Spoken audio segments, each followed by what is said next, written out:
Cùi kroi mới sao thằng cùi kroi lấy nghiêm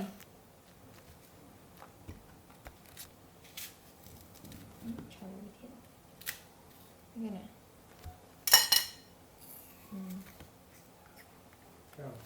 mà cứ đi mà này với nhau mà được đầy lưng lơ nữa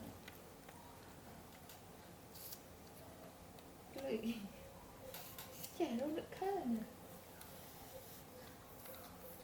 định chứ không mà định luôn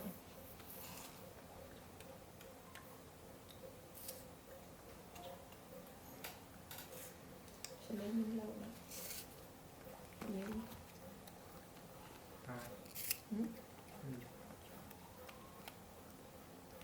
nó nhắn miếng chấm vơi ra đi con nó xin ra mà nơi cái gặp tôi kẹo sậu này ăn tết nó không lên còn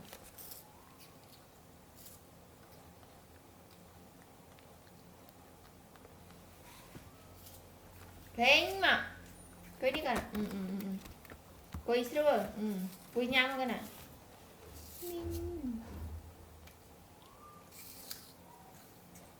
một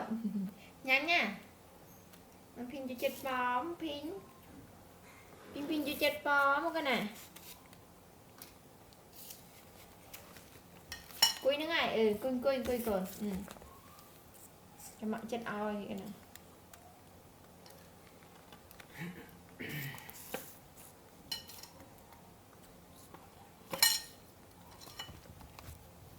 đặt từng quay cram còn quay hình cram quay skim con mà pin mà quay ai mạng chân oi tạo từng quay hình cram quay lên skim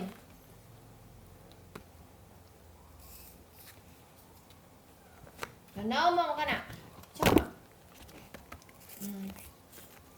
pin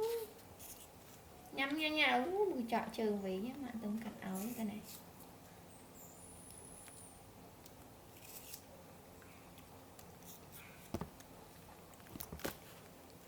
mùi chặt này với đúng chặt đây ôn số phê thì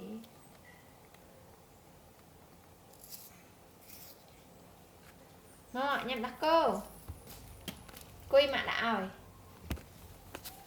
quay lên skim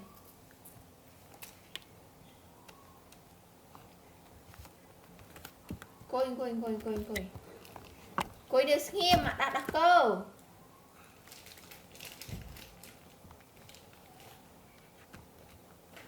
nó mà con nào hình này này coi con ạ coi đừng nghiêm cùng anh cũng được bớt mười cứ mà đã coi chứ mừ tụi anh chim mi ạ đừng nghiêm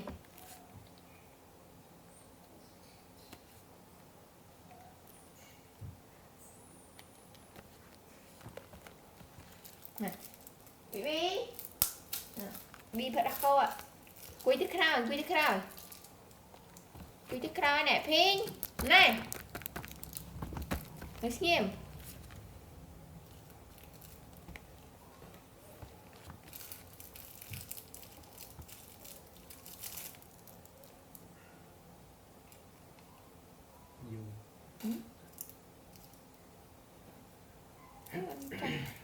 đây chịu đi mau để xem phim bữa không được cô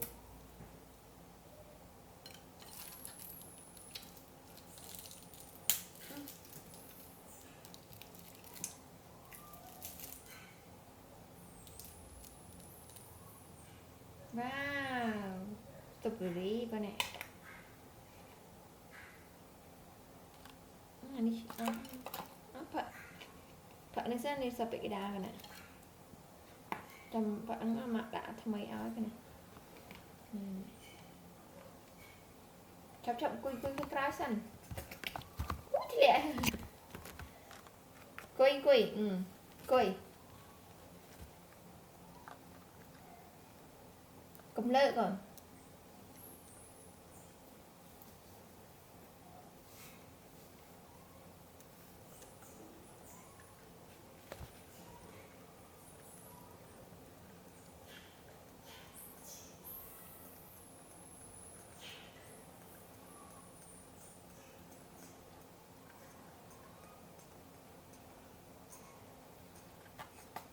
mà ai mà đại thay mà nữa ly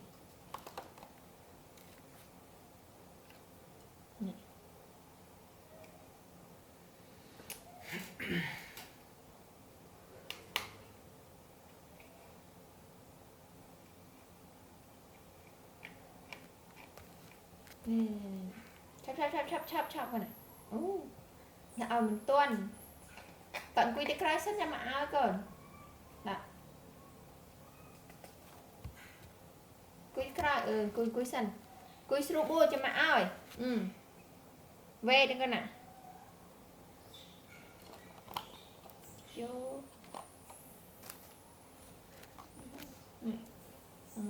coi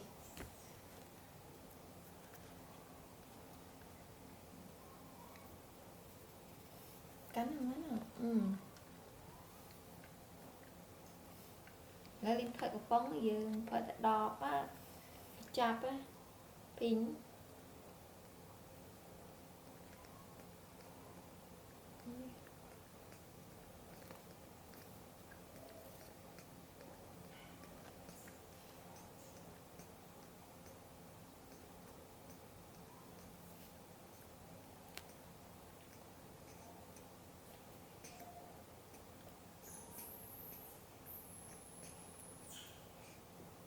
bọn này nó bị chùa đầy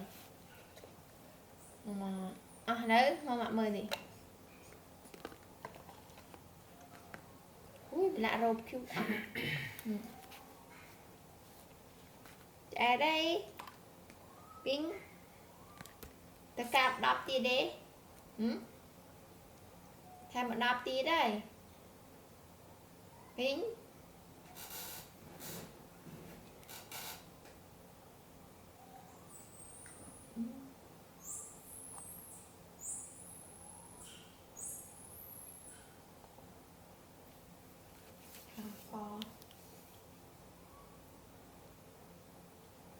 tham tiết đã con nè bữa nhắm phó mà